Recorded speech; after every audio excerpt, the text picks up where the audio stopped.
Yo, what is up, my friends? Welcome back to What the French Toast, your favorite podcast on the internet that leaves you asking yourself the question, what the French toast did I just listen to? I'm Skyler. And I'm Megan. So, Megan, how you been? Let me tell you. Okay. Yeah, I'm just kidding. I've been saving this all day. Actually. I've been saving this all day. Okay.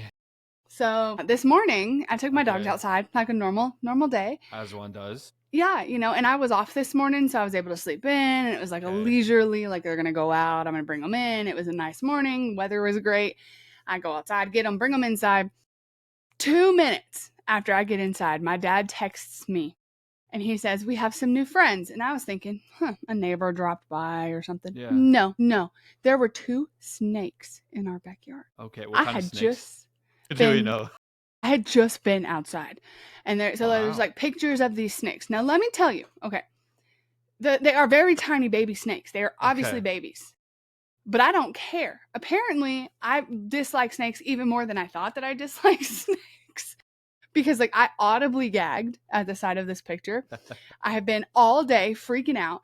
No one will take me seriously because they look at the picture of the zoomed in picture of the snakes. Hold on. Are you gonna send me these pictures? I'm going to try to show them in here if it will let me. I was going to say, because if you send them to me, I'm just going to show the chat. Now it's going to be too dark. Okay, so this is the picture I get. Okay. In my backyard, this is what I see, or what he saw. Yeah. But then when you zoom out, this is what it is. That's the snake right there. I can't even see And there's another one right there. So, like, right there. Yeah, they're small. Okay. They're baby snakes. My mom used Facebook to identify them, and they are apparently brown snakes, which are not venomous, which is fine. Except that when you Google how many eggs a brown snake can lay, because those are obviously babies. Yeah. They can lay 10 to 35 eggs. Okay, that's not as bad as I was We might have 35 baby snakes living in our grill, and somehow no one else but me has a concern about this. Yeah, they're not harmless. They're gonna play with Yoshi in the backyard and everything. And I'm just like, okay. I told my mom, I was like, look, I'm never using the backyard ever again. Ever again. No, like I'm just gonna take my dogs out front. It's not a thing. And so I've been panicking all day about these snakes. I'm talking to customers at work about it. My mom's texted my aunt and uncle, and we're like, hey, what kind of snakes these are? What kind of snakes are these?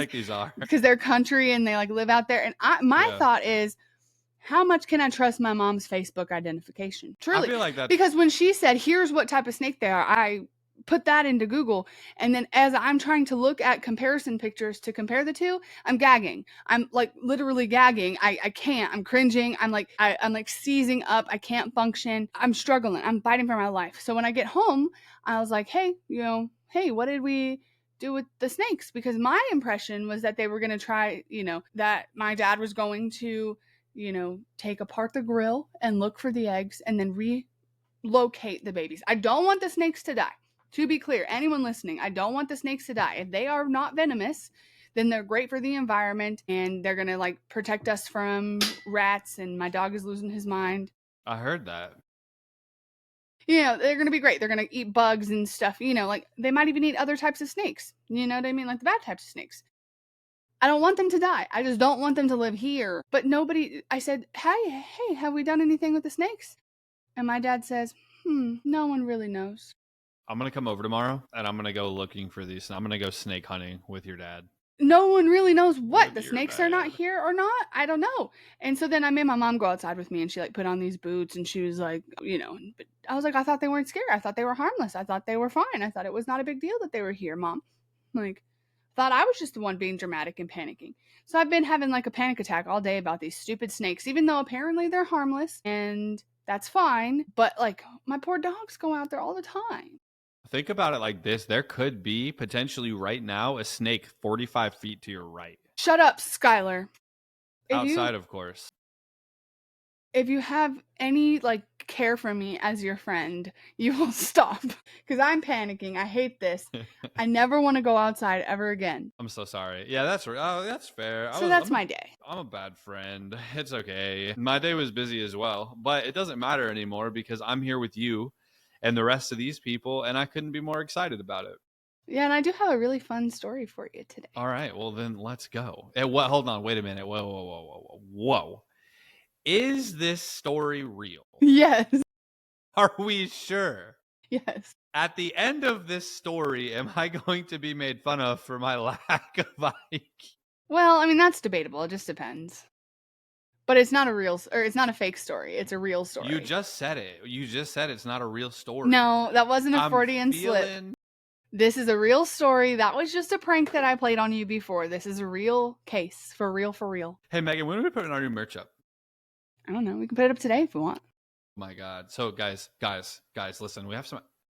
Our new merch is kind of sick. Like, for real, it's gorgeous. And you should take a look at it. We should make like a slideshow or something of just like the new merch, and we should just add it in. Like, I could somehow. probably do that. And also, if you want the new merch, we've got a discount code coming. It's summer25 for the summer line. I don't know how long it's going to last at this specific moment because it also depends on when this specific episode goes live. But either way, the merch will be ready whenever this episode goes up. The code will be ready. Summer25 for 25% off of our summer merch. Any of our merch, actually. WTFTpodcast.com/shop and get your merch right there. It's going to be in the link below. All right, Megan, what's your story? This is the story of Sharon Lopatka. Oh, I've heard of this. Have you really? No. Oh. No, but I'm here for it. Let's go. Okay. So Sharon Lopatka was born in 1961. She's the oldest of 4 daughters. She was born to an Orthodox Jewish family. Her parents were Mr. and Mrs. Abraham J. Denberg. She grew up in Baltimore, Maryland. Her family attended Baltimore's largest Orthodox Jewish synagogue, the Beth Tefillah. I think that's how you say it. I practiced. It claims to be the largest modern Orthodox congregation in the United States. Her dad, Abraham, was even a cantor at the synagogue, which I didn't know what that was. That is apparently someone who like leads the people in the singing or prayers. So. And they call it a what? Cantor. I thought you said a cancer, and I was like, well, I don't think that's like typically not a good term for anything. No. Yeah, no, it's not. She played sports all throughout high school, including volleyball, field hockey, and by other classmates and people, she was about as normal as you could get, according to people. In 1991, she married a man named Victor Lopatka. He was a Catholic construction worker, and obviously she grew up Jewish. Now she married someone who was Catholic, and her family did not approve of that because of the difference in beliefs and faiths, and her family apparently reportedly cut her off. Okay. It's reported that Sharon said that it was her way of kind of breaking away from her family. It's not really, no one's really sure if that means that she had like a very strict upbringing, or anything like that. But that's just reportedly she said she did it so she could break away from her family. Okay. Her and Victor moved to Hampstead, Maryland to a small ranch. And during their normal day-to-day, Victor would go off to work. Sharon would be, at home and looking for a way to kind of bring in some extra money and, kill some of her spare time. Sharon found the internet. Oh, no. Okay. She started doing online advertising businesses from her home in order to make additional money. The first website that she hosted was called House of Dion, and it was for selling home decor guides by mail for like $7. Okay. An advertisement on the website read, quote, "Home decorating secrets seen in the posh homes from the New England states to the Hollywood homes can now be yours. Never published before. Quick, easy ways to decorate your home." Okay. So she's an entrepreneur. Okay, yeah. I can get behind this. Yeah. I can get behind it. She was actually doing some advertisement rewriting, and she would be paid $50 per ad, and that business was called Classified Concepts. Okay. She also managed several websites for distributing psychic readings, and then also got a percentage of money from sales of other websites that had premium rate telephone numbers that she advertised on her websites. Now, I don't know if you know what those were back when we were younger, but that's like the 1-900 numbers where you call to talk dirty to people and like phone sex lines and stuff. So she would, we're not positive if she ran those phone lines and like people would call her, or if she just advertised for them and then got cuts of money for advertising them. Yeah. Does that make sense? Yeah. There's some sources that say she did run those phone lines, and so she was like, working as a phone sex operator, but then there's some sources that say she just ran the ads. So it's kind of 50-50. Back then is the equivalent of OnlyFans. It's okay. Pretty much. I'm not judging. Sharon did not just use the internet for work. She would spend a lot of time in various adult chat rooms and browsing pornographic websites. She soon found her way to a variety of different fetish sites as well. It's not entirely clear exactly how many, but some of them included sites for bondage, necrophilia. Yeah, because initially when you said she found the internet, this is what I was thinking. And I was like, and then you said something that wasn't this. And I was like, oh, no, it's good. Wholesome. It took a wholesome turn. No, not for long. Now it went right back. She created a few different identities on different websites and quickly became able to explore her apparently fantasies anonymously. Okay. The North Carolina News and Observer found more than 50 messages of Sharon's over several months. Many were found on internet sites such as fetishfeet.com, sexbondage.com. The overriding theme of Sharon's messages was that she wanted to be tortured and killed. Goodness, little And one. often she would post messages on these different sites looking for a man to satisfy her wish. Now, Okay. like I said, she did make those kind of different identities as well. So one of them was that she was 5'6", 121 pounds. And one of her messages, quote, says, "I am 25, have blonde hair, green eyes, am 5'6", and weigh 121. Is anyone out there interested in buying my worn panties or pantyhose? This is not a joke or a wacky internet scam. I'm very serious about this, and if you are serious about this too, you can email me." So she probably got like a ton of emails. Maybe. I don't know. Yeah, probably. Another one of her identities was an aggressive 300-pound dominatrix who promised strict discipline. And it's not confirmed, but suspected that that specific identity was called Nancy Carlson. And that Nancy Carlson would also claim to be someone who would make any type of sexual video of the customer's choosing. Okay. She once made a post that said, quote, "Hi, my name is Nancy. I just made a VHS video of actual women willing and unwilling to be knocked out, drugged, under hypnosis, and chloroformed. Never before has a film like this ever been made that shows the real beauty of the sleeping victim." This sound like P. Diddy trial, like kind of a little bit. This isn't good. Another post says, quote, "Let me customize your most exciting bondage fantasy for you on VHS to watch and enjoy privately in the comfort of your own home. Prices starting at $100. Damn, for back then, that was a good bit. Now, there was never any evidence that Sharon actually made any of these videos or content other than the posts. Okay. And one time she posted a note that was addressed to the people who had sent 4 videos but failed to receive them and were posting their own notes about it, calling her ads and things a fraud. She said, quote, "I'm just one person trying to fill these orders. I don't even have time to have a life." Yeah, okay. But there's no proof that you did these things at all. So I'm calling bullshit on the play. Another post that she's created was, quote, "Let me customize your most exciting torture fantasy for you on VHS to watch and enjoy privately in the comfort of your own home. A film designed by you with scenarios of your choice. Films are shipped in plain envelopes to protect your privacy." Okay.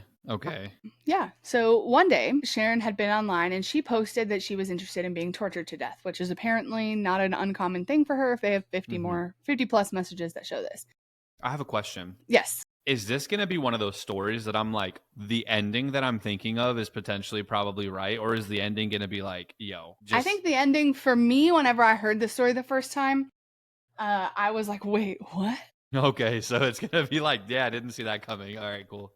But it's not unpredictable, if that makes sense. Like, it's not impossible to predict. Okay. So when she posted that she wanted to be tortured to death, a sex worker rights activist who had been like in the online chat rooms, their name was Tanith. They were alarmed because, yeah, why wouldn't you be? You know, like you say Tanith, like TANNETH.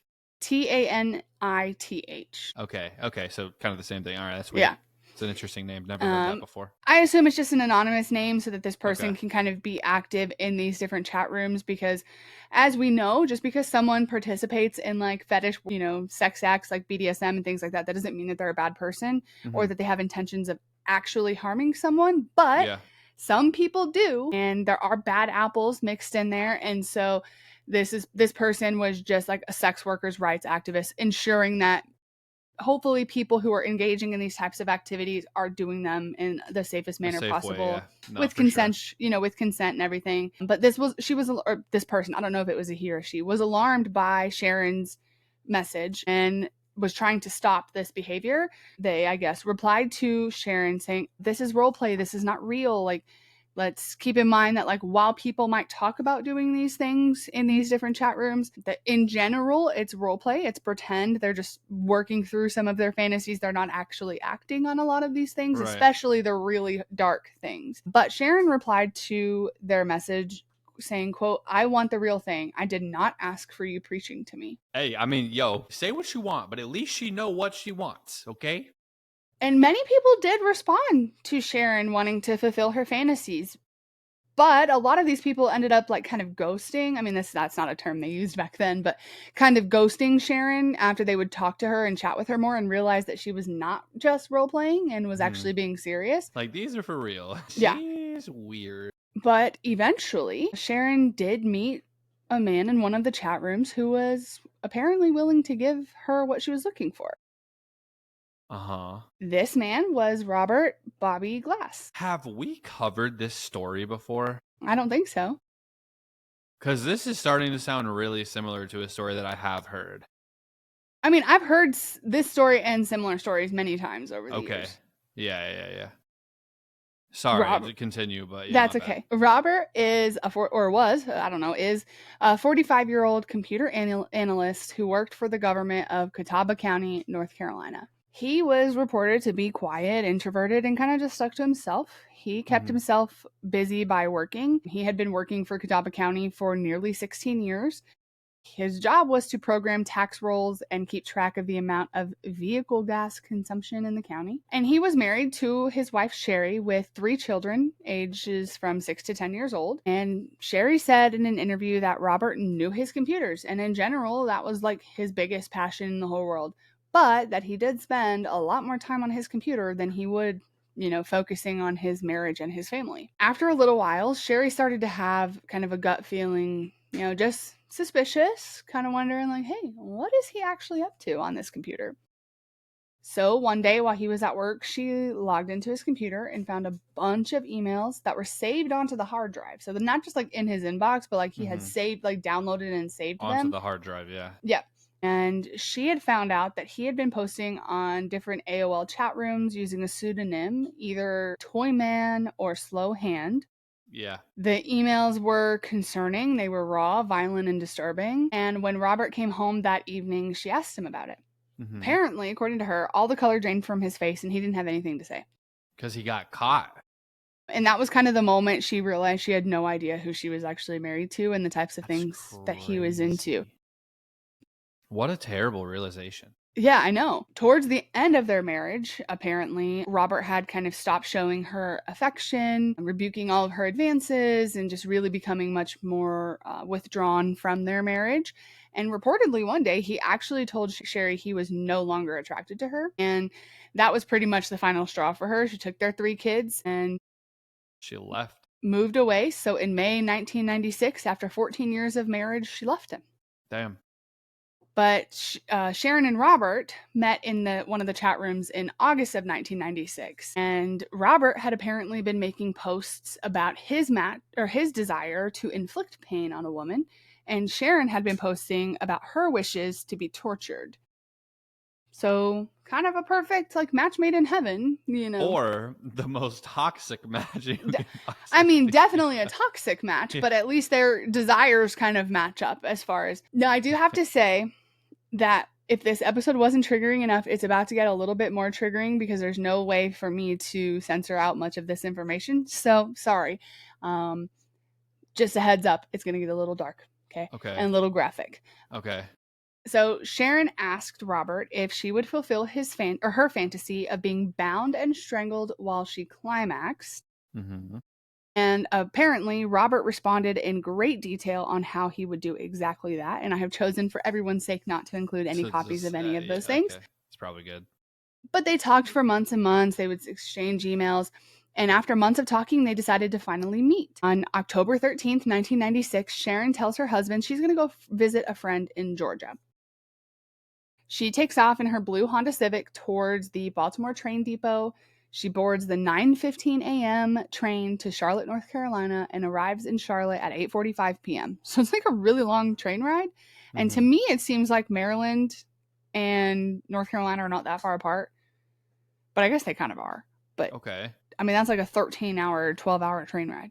Anyways, what do I know? I've never ridden a train before. So Robert is there waiting for her. They get into his pickup truck and they drive the 80 miles back to his house in Lenoir, South Carolina. And let me tell you, that is an effort.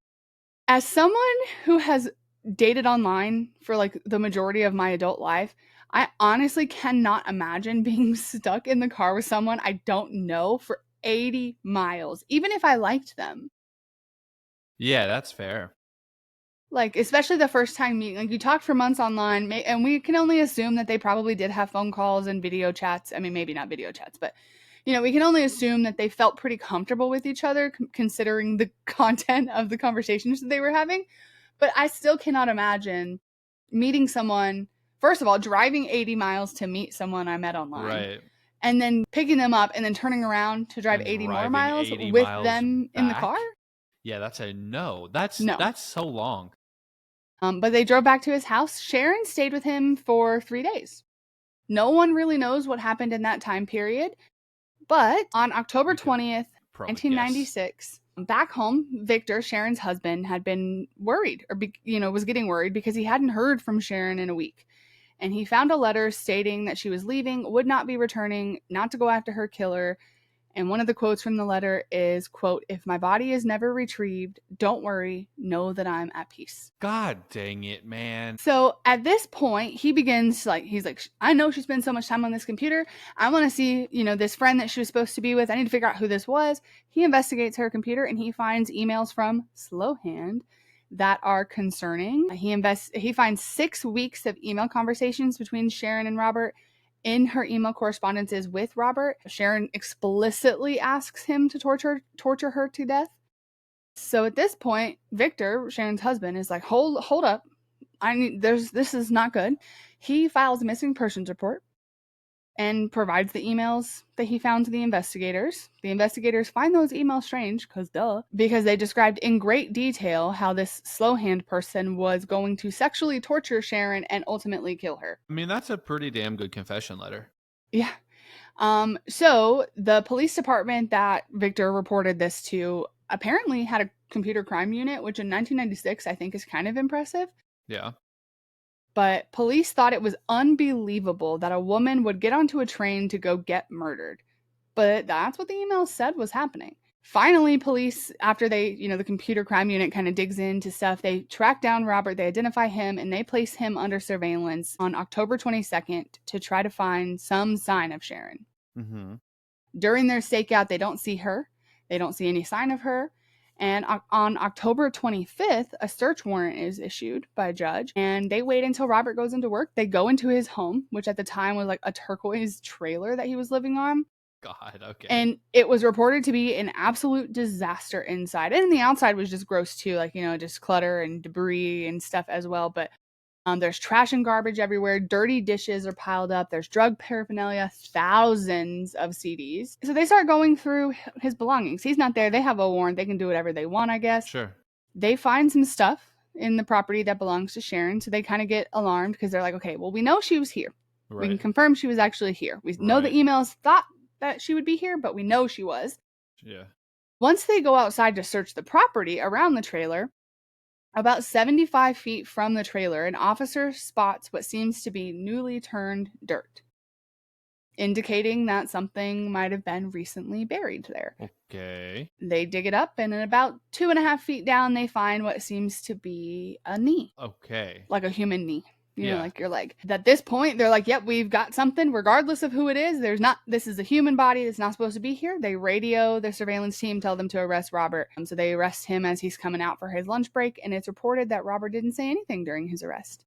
He just knew. He said, all right, I'll go peacefully. Yeah, you'll soon find that that's not truly the case, though. Okay. So from the trailer, the police removed, again, thousands of CDs, bondage equipment, a pistol, pornographic magazines, cameras, videotapes, and obviously Robert's computer. Mm-hmm. While in custody, they questioned Robert. They need to figure out what happened. Where's Sharon? He confesses that for several days, he and Sharon did act out their fantasy. And he confessed that Sharon had willingly allowed him to tie her up and use household items on her. Okay. He reiterated multiple times that this was entirely consensual and that Sharon had given permission for all of this to happen. He also confessed that while doing intercourse, that's not the right verbiage, during intercourse, he wrapped a rope around her neck and strangled her while she climaxed, but that he did at this point accidentally strangle her to death while in the middle of their encounter. He says, quote, "I don't know how much I pulled the rope. I never wanted to kill her, but she ended up dead." Yeah, but like that's because that's He tries to explain that this was truly just a terrible, terrible accident, that they were doing everything consensually and that it just accidentally happened. When Sharon's body was found in that shallow grave, her wrists and ankles were still bound. She had scrapes on her chest and neckline and also still had a rope around her neck. Her body was sent to John Butts, the chief state medical examiner of North Carolina. Okay.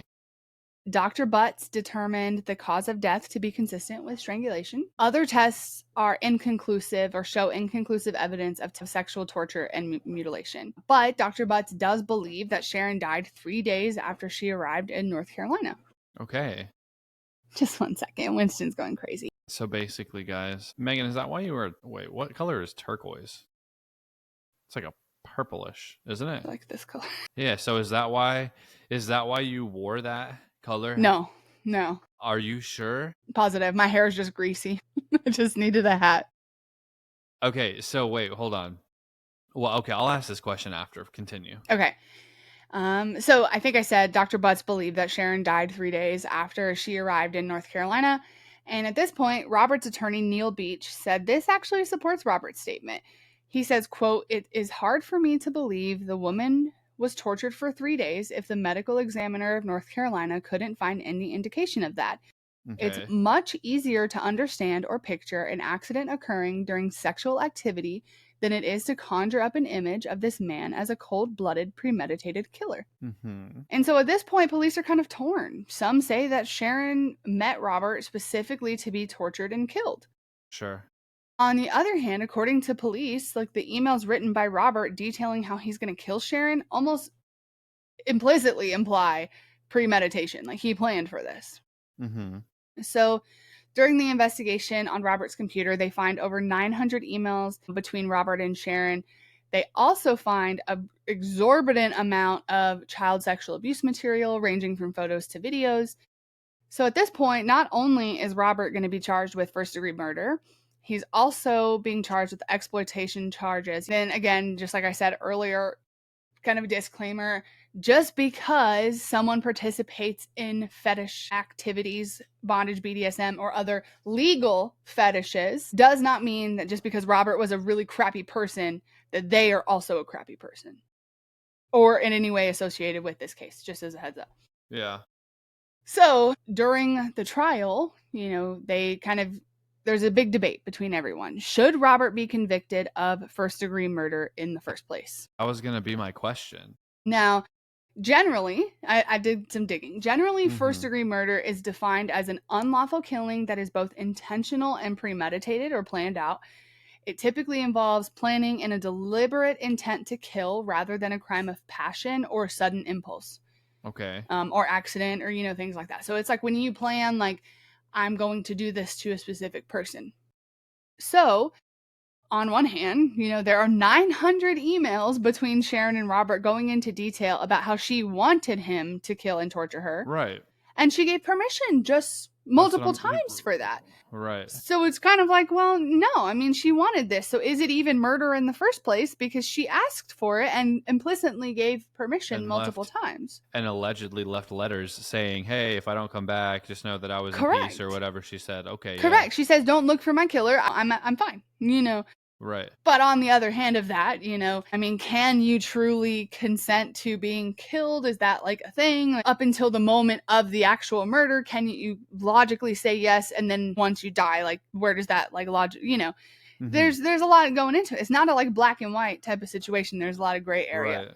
Right. Right. So facing first degree murder, eventually that charge was dropped to voluntary manslaughter because of this debate of, I mean, she consented to it. There's not necessarily a victim in this crime because she wanted this to happen and implicitly consented to it. Sure. But the trial went on for 3 years. So it wasn't it wasn't a short process for them to drop the charges. It wasn't an easy process. It went on and on. And eventually Robert pleads guilty to voluntary manslaughter and sexual exploitation charges on January 27th, 2000. He was sentenced to 36 to 53 months in the Avery Mitchell Corrections Institution for the voluntary manslaughter. And then he was also sentenced to an additional 27 months for the federal charges of the second degree minor exploitation. Okay. And they were to be served consecutively, which means that he would do his first part of the 36 to 53 months and then be transferred from the state prison to a federal prison in order to serve his time for the exploitation charges. Okay. But about a month before he was to finish his state sentence and begin his federal sentence, Robert was found dead of a heart attack in prison on February 20th, 2002 at the age of 51.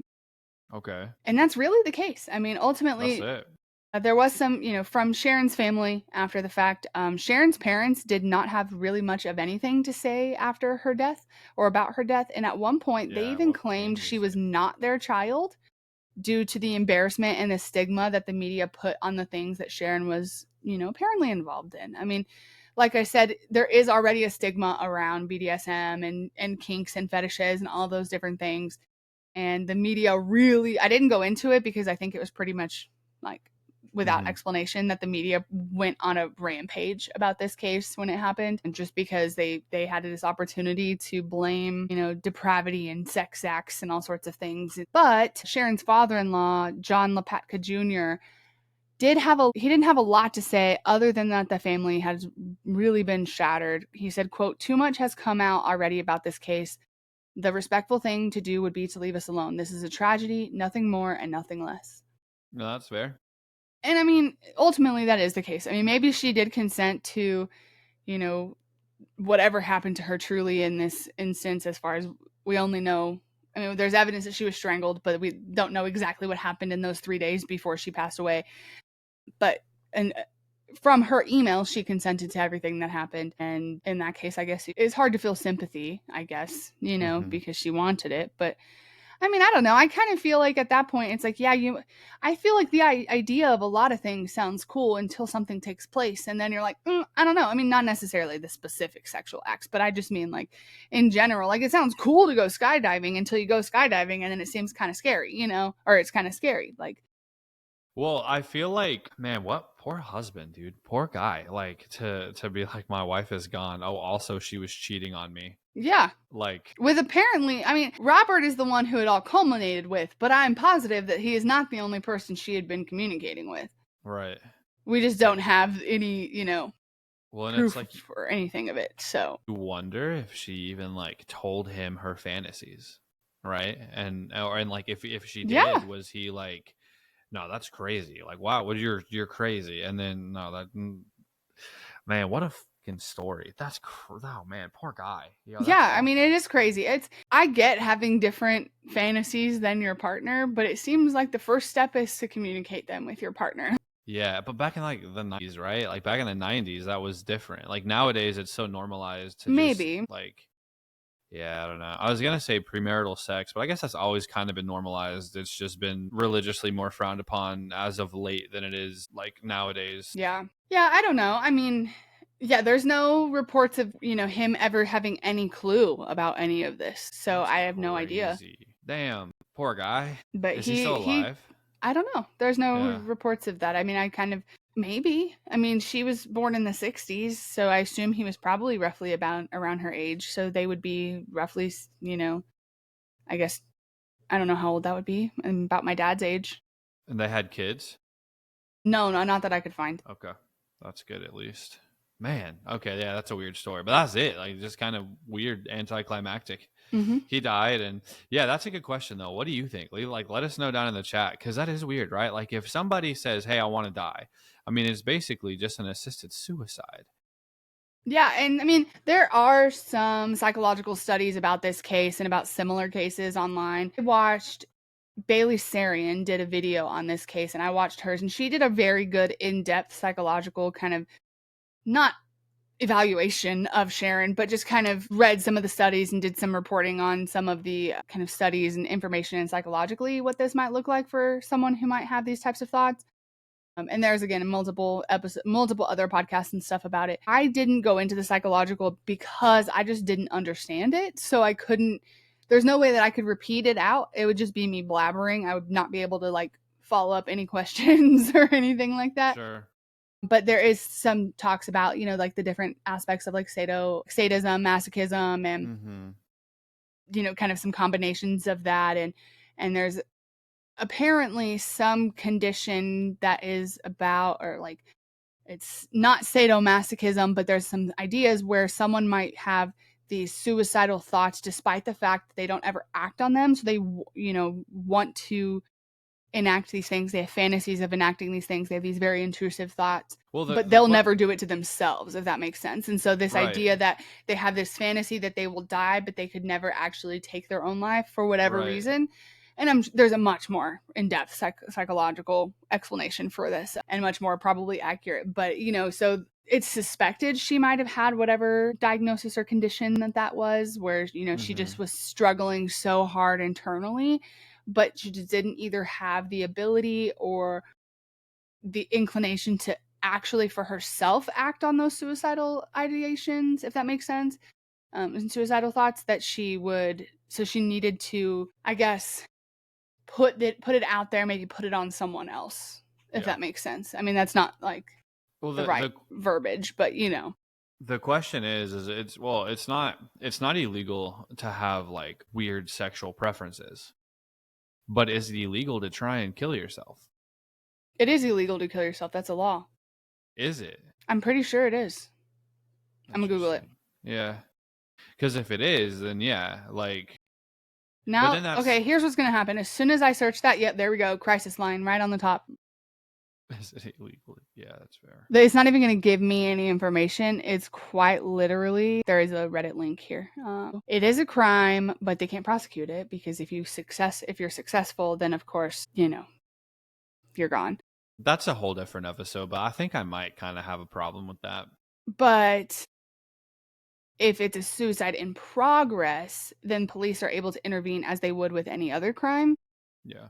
But then what? You're gonna arrest somebody that wants to kill themselves? Yeah, because that's gonna make it better. But then someone else says in the U.S. attempted suicide is not illegal, but assisted suicide is. So then it becomes this whole thing of, yeah. So I mean, I don't know. Google's not going to be a ton of help, because when you try to Google something like that, they're going to put you with a bunch of, you know, helplines. Which, okay, to be fair, as we get into this episode, let me just throw it out there. If you are struggling with thoughts, anything like that, where you want to harm yourself, harm someone else, whatever, talk to someone that you trust. And if you don't have anyone in your life that you can trust, the crisis hotline number for suicide is 988. From any phone, they're open 24 hours. They speak all the different languages. They can help put you in touch with someone who can help you if they can't help you. I mean, it's okay to share your feelings. And since we're here, let's talk about it. Yeah, I don't know. Okay, that's a weird story. Good story, Megan. But I do know that some religions consider it to be a sin, and you know, there's all sorts of different things like that. So I mean, if you want to get in from that perspective, then sure.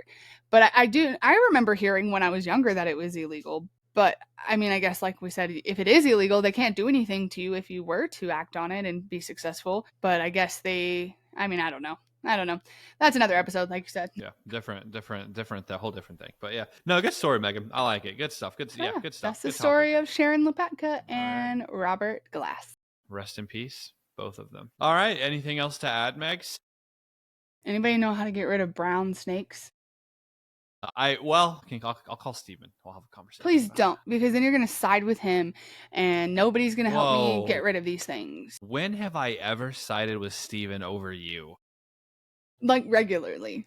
No, yeah. That's a fact. Yeah, literally every time. all the time. All right, guys. WTFTpodcast.com/shop. Go check out that new merch. It's sick. We actually have merch with actual cases that we've done. And I don't know. Who knows? We might have a shirt coming out with a turquoise trailer. Maybe. We'll see. Who knows? Use the code SUMMER25, and that's SUMMER spelled out with the numbers 25. I'll put it on the screen too to get 25% off of your merch. All right, now. That's it. All right. Also, we redid the website. It looks pretty sick. WTFTpodcast.com, and do your thing. Go have fun. Go buy some merch. Summer 25. All right, guys. Don't be dumb. Love you. See you next week. Goodbye. Bye.